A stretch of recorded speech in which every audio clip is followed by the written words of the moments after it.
бародар ва хоҳарони азиз, имрӯз мо иншоалло ба саволҳои шумо ҷавоб метиҳем. Яке аз саволҳое ки шумо бар мо ирсол кардагин, мегӯянд ки модар набояд ба сари қабри фарзанд равад. гӯё ба зиёрати рафтани ман фарзандамро дар гур беқарор мекунам.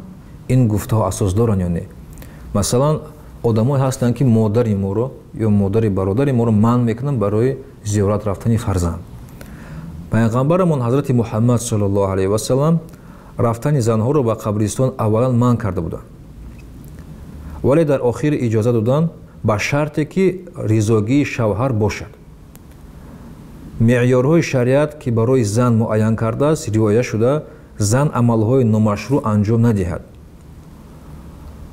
бар амалҳои номашрӯъ кардан мӯи рӯй додан, фиғон бардоштан, чок кардани гиребон дохил мешаванд. мисол ҳамин амалҳо зан бояд дурӣ кунад. модар, падар агар имконият дошта бошанд, метавонанд ҳар рӯз зиёрати фарзандро кунанд.